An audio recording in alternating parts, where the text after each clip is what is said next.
So, Mark, did you see that video? The perfect hack as you go around the world. Just pretend that you're getting engaged, free drinks, free meals. Who knows what else you'll get? I mean, this is pretty genius if you can pull it off and act surprised. And we always hear about like couples that pretend that they meet at the bar, or maybe the wife wears a wig or something. This goes along with that, but instead of paying for everything, you get it for free. I mean, win-win, right? Absolutely brilliant.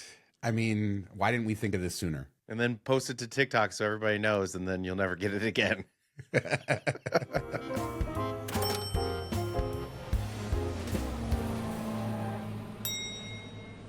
So one of the more interesting things happening in the last few years is mileage brokers. They did exist like a long time ago. I feel like the internet and just the maturation of the reward space, you're seeing more and more of these. And I came across this thread on Twitter from Ian Carroll. He actually runs Seats.aero, talking about this company Fly Flat and how they're raising funds from investors for this business that he says is based on brokered miles and points, which I believe are against terms and conditions. And essentially, they offer really discounted tickets. You buy them, they use miles that they buy from other people to book flights for you, or at least that's what he's alleging. Yeah, and I mean, I love the name Fly Flat. That's a great name. We should once they go bankrupt or get sued, we should buy it somehow and and do something with it. But yeah, I mean, this is something we've seen for a long time. And hey, if we could sell our miles and book flights for people, which I know some people do for friends and family, and I think here and there is whatever. But if you're running a business off of it, it's definitely going to get shut down at some point because you're probably buying miles from people and then you're booking all these flights for different name people. And the scary thing is if you buy one of these and they get busted while you're in the middle of your trip or whatever, you lose it. They're not going to do anything to help you. So you're kind of screwed there. But yeah, if we could do this ourselves, we would. I mean, even if you give them half off, you're still probably getting 2-3 cents a mile, which is way better than you can get cashing out. It'd be super profitable. That's why the airlines don't want it. And that's why people should be very concerned if they're buying one of these tickets, because something can go wrong, and not just go wrong. They will treat you very badly if they think that you committed some sort of fraud. So canceling all your tickets, closing your frequent flyer account, a lot of repercussions can come from this. So just be aware, I guess. If it seems too good to be true, it might be, or at least what's going on behind the scenes. I don't know. I mean, it's so interesting that they're raising investment money when we just think this is against the rules and this doesn't seem like a legitimate business, but maybe they got more going on. We don't know. Well, I mean, we've seen investors throw money at stuff that didn't make any sense and it's done in 6 months. I mean, I think they just like throwing money around and hope all you got to do is hit on one, right? It's like gambling and that's all they're doing. So if you come up with a scheme that sounds right, you'll probably get money from somebody. Talking about good money, spending money on good things. JetBlue, did you see this Nintendo livery for JetBlue? They just delivered it. It looks great. I want to fly on this plane. What does it say in the show notes? Yeah, Mark is so wrong. He put nerdy airplane S on the thing, so you could tell who found this story. Yeah, I've never gotten excited about this stuff. I know people do. I don't get it. It'd be one thing like the Hello Kitty, the inside of the plane also matches it and stuff. So it's like a whole thing where it's just a billboard flying around on the outside. I mean, yeah, I love Nintendo, Super Nintendo, all cool, Mario, all that stuff. It's amazing. But unless it's on the inside, I don't care. Like you see it at the airport and you walk by, you're like, oh, okay, there's a billboard on a plane. Cool. Or what you should care about is eating Jose Andres food for free in the airport. And Gary Left from View from the Wing, he's written about this a couple times. This sort of escaped my radar. The new Capital One restaurant in Washington, D.C., and it is Jose Andres food. I mean, tapas. It's hard to describe what exactly this is. It's almost, what you would expect to pay. Like Gary Left says, $150 for this meal. He's getting it for free. I highly suggest reading this. This is going to make you want to go not only get a Capital One card, but go visit this place. Yeah, and he's written about it a couple times. And I remember when it was like announced and it was going to launch, but then I never really paid attention. I'm not a big lounge person where I'm like, all right, what's the next one? And I got to fly there and try it, which some people are, and that's cool. And this is a bit unique. I mean, there are other restaurants out there that are lounge restaurants or more of a restaurant than a lounge. And I've done AA dining back when they had that at JFK, kind of similar thing, but this seems like it's next level, and you just need a credit card. You don't need to be flying first class international to get in, which is kind of cool. And I don't know how they're not losing money hand over fist here, it's kind of crazy where like a lounge, okay, you got some people paying to get in, the credit card fees, the food isn't like top notch, there's some drinks. It seems more economical, where this is, if you're sitting down and having like a 4-star, 5-star meal, it seems kind of crazy. But yeah, it looks great, especially the desserts. Those looked awesome. Yeah, you have to think this isn't going to last forever, this partnership. Andres, his restaurants are very expensive, but he's known as one of the top chefs in the country, and his food is just delicious. That's all I got to say. I've never had a bad dish, and some really wacky, weird things I've had that it all works together. So yeah, go enjoy this while you can, because it probably won't last long. In this space, when something's too good to be true, we know what happens. So let's move on to some credit card bonuses, and the Wyndham cards have some really attractive bonuses across all three of them.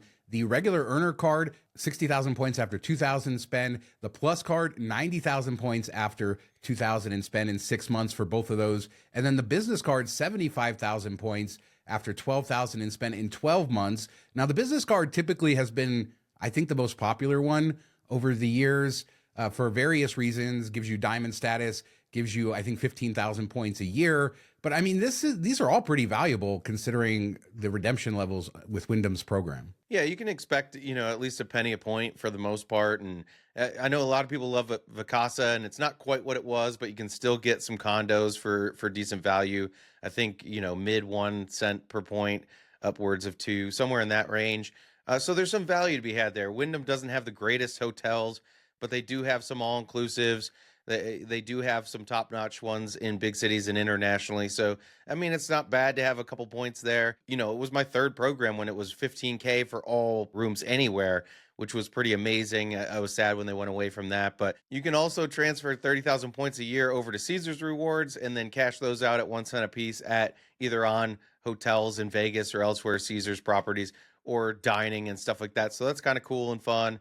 And, the diamond status isn't what it once was, because you can't match that and get all the freebies at Caesars. But yeah, the business card I tried to get a couple times, 8x on gas, which is insane. But I always get denied because Barclays hates me. Yeah, I mean, it is a card to get and keep too, because it does pay you back with the annual stuff. So I think the business card's great, but even the plus card at 90K, I mean, you can, like you said, you can get a nice little chunk of points to have for a backup program to use when it makes perfect sense. And there are some decent Wyndhams, as much as there are a lot of lower end properties as well. A lot of lower end properties.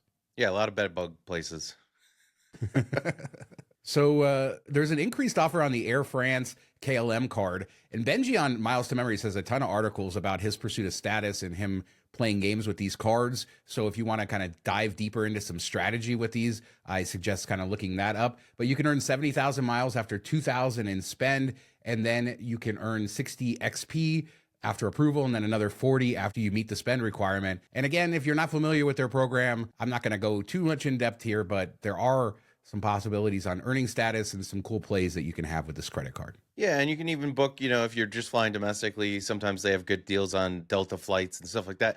The program isn't what it was a year ago or whatever, with the different devaluations we've seen in one somewhat recently, but there's still some value to be had there. And this, any of these type of credit cards and secondary airline programs, I just look at them as the bonus saves me from transferring my transferable currencies. If you use the programs, like if you get Virgin points or these Flying Blue points, if you sign up for those cards, get those bonuses, then you don't have to transfer your membership rewards or ultimate rewards. You can save those for the better program. So that's kind of like the way I look at these. Same with Capital One miles. I'll transfer those first before the other two.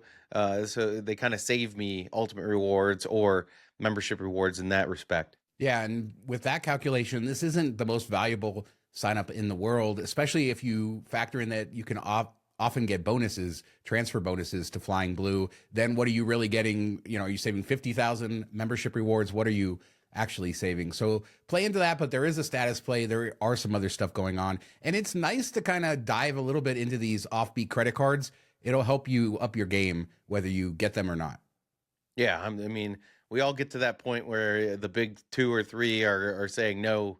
So we got to get down in the muck and figure out where the value is. So moving on, you can get some value right now with the Freedom card. And we talked about their birthday category for March, which was, tax prep or something like that. But we have a new My Bonus offer. If you're targeted, you can get 5% cash back on up to 1,500 in purchases with PayPal between March 1st and May 31st. PayPal, it's a lot more places these days, and always nice to have this as a category. Yeah, this is a weird one because it's on the Freedom Unlimited, which we usually don't see any type of rotating 5X category.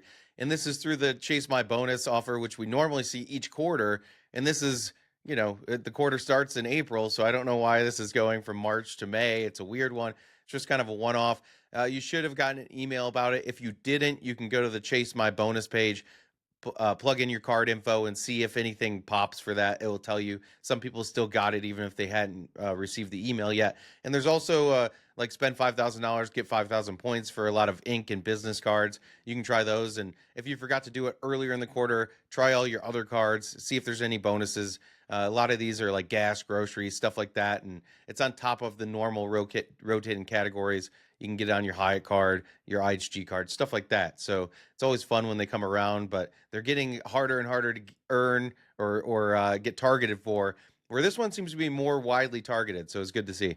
So let's move on to talk about Southwest. We talked more in depth about this on the MTM Travel podcast, which is already out. But Southwest was one of the first programs to go with a revenue-based program, meaning that you earn points based on what your fare actually costs. And that was good, I guess. I mean, it was bad when it happened, but it didn't seem to turn into anything bad. And one of the great things about revenue programs, Mark, is that theoretically the points you earn should stay the same, right? Over time, the prices of tickets might change, and that sort of protects the programs from giving you too much mileage. But I don't know. Let's just throw that all out the window because Southwest just gutted their program. They did it overnight. What a big FU to customers. Yeah, that's what's crazy because Southwest has been known to be super consumer friendly. And, when they were struggling with COVID and stuff, people were like sending them money and things like that to help them out because they were so beloved. And, we've seen them. This is the first time they've been struggling that they've lost money. And it just seems like they're going over the top, like craziness. Like, let's get this. Let's change the seating policy. Let's do all this stuff. We got to make money. And it's like, what'd you do with all that money you've made for 50 years? Like, did you not stockpile any? Can you not waver the storm a bit? And then to save money, you go after your customers and take value from them instead of, hey, how can we trim some costs within our program? What can we do better? All those type of things. First thing is you go to, if you're buying a ticket, we're going to give you a whole lot less, like to the worst in the whole stratosphere. There's no program that gives you less value than this one now for a purchase ticket, which is insane. I mean, it's just a rebate on spend. Just increase your ticket prices like 3% instead of gutting this. I don't know. It doesn't make a ton of sense. It's short-sighted. You were right in line with everybody else. Delta's like 5 miles per. You were at 6 for the lowest fares, and your miles aren't worth a lot anyway. They're already towards the low end of the spectrum. So now you're earning the least amount, and then you have your miles that are almost as low as Delta. You're kind of down in that range. There's no outsized gain with their miles because it's all fixed rate. Like, you're getting the same for the most part when you go to redeem them. It's set on the price of the ticket. So I don't know. It just doesn't make sense. We buried the lead a little bit. I did throw it up on the screen, but look at this Wanna Get Away. You used to get 6 points per dollar spent. Now you get 2. So they cut it in 1/3. And then the Wanna Get Away Plus used to get 8. Now it's 6. So it's very clear that they made the Wanna Get Away Plus the old Wanna Get Away. You're earning the same. But as you point out in your article, this really kills elites with Southwest because now, I mean, they're earning significantly less. They got a bonus on top of what they earned before. They're still getting that 25% or more bonus, depending on your status. But now you're earning 1/3 less. So, I mean, it is ugly across the board. Yeah, and the 1/3 less, I mean, even though it's 1/3 the same as the regular person, the percentages are way different. Like, you used to get, I think, like 15% of your spend back in points when you were top tier status, and now you get 5%. Like, that's a 10% difference in value. Why would you stay with that? If you're a road warrior and you're taking connections with Southwest because their routes aren't the best and they have more connections for a lot of people, you're like, what am I doing this for if I'm getting this little value in return? Yeah, it really is one of the more shocking things we've seen. We've seen a lot of crazy devaluations, a lot of reinventions of programs and announcements. The most shocking, I think, here is that they didn't announce this ahead of time, that they just did it overnight. Makes no sense. I mean, you could say, okay, for a business perspective, they're losing money, they're trying different things. To not give anybody notice, that just seems so wrong. Yeah, and you can see that the investors are running this, and the people that have their hands in the cookie jar are just worried about the bottom line. They're not worried about long-term health or anything like that. Like adding red-eye flights, changing the seating policy, charging for some seats, adding first-class seats, all those things made sense to people if you think about it. Like they need more money, they need more revenue. We get that, and it's going to take a little bit of time for that to kick in. You just, hold on to your butt cheeks until you get there and see how that goes, and then look at this thing. And the next is they've already, reduced the value of Rapid Rewards basically every year for the last few years. That's going to drop even more, I'm sure, in the next several months. We'll be seeing those go down to like 1.1, 1.2 cents is what I imagine. Bad times. This just sucks. Check out the podcast for a full discussion with Joe Chung. We went in depth on all of it. But let's talk Chase for a little bit. They've been having a glitch. Gotta love computer glitches and technology in 2025. But business accounts are showing up on personal credit reports, and that's not supposed to happen. And good news is it's a mistake, and Chase says that they're fixing it. Yeah, I mean, it does happen with some issuers, but most don't. And Chase is one that has never done that. Unless you are late a payment or something, then they might report it to your personal if you're late by 30 days or whatever. But the negative side of this is it's hitting people's credit reports hard. If you run up balances, if your business charges $15,000 or $20,000 a month. In the past, if you were using most of your limit, it wasn't an issue. It didn't hurt your credit score. But now all of a sudden, it looks like you are maxed out on this card, and people's scores have dropped 60, 70, 80 points overnight, which is kind of crazy. The good thing is they have admitted it's an issue. They've started fixing it. They say it should be fixed in 30 days. I think one of the credit reports is already fixed for most people, but the other two are not. It shouldn't affect your 524, even though technically if it hits your personal report, that should kind of count against you. But since it's Chase, they already knew you were applying for that card. Like they know you have the ink card. It's not like they're going to be like, oh, wait, we didn't know that you were having that. Now it counts. No, you should be fine if you need to apply. If your score dropped a bit, you might want to wait a month or so for it to recover and then apply.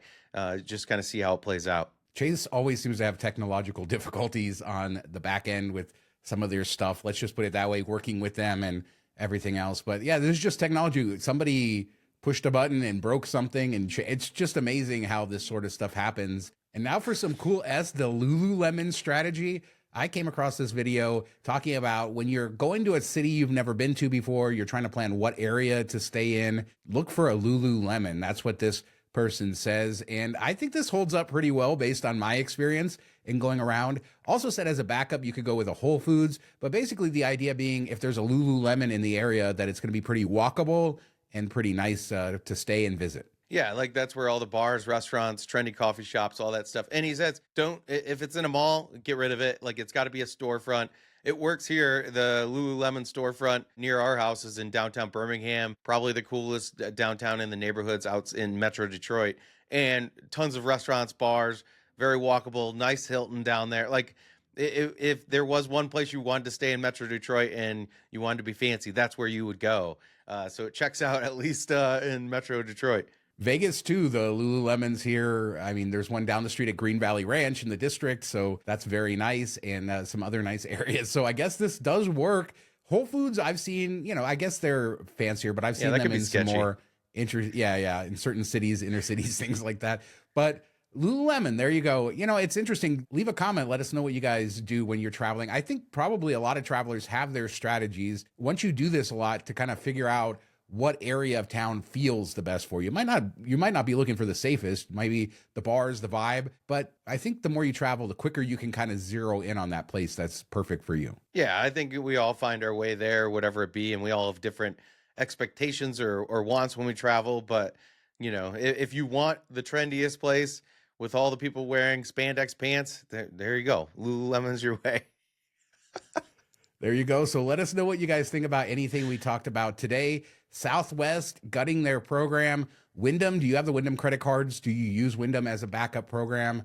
Nintendo Livery, how cool is that? Leave a comment. We do 2 shows a week. We have our podcast that came out Monday. We talk about Southwest, a lot of other stuff, plus this show on Wednesdays. If you like the channel, subscribe, leave a comment. Thanks so much for watching. Talk to you next time. Have a good week, everybody.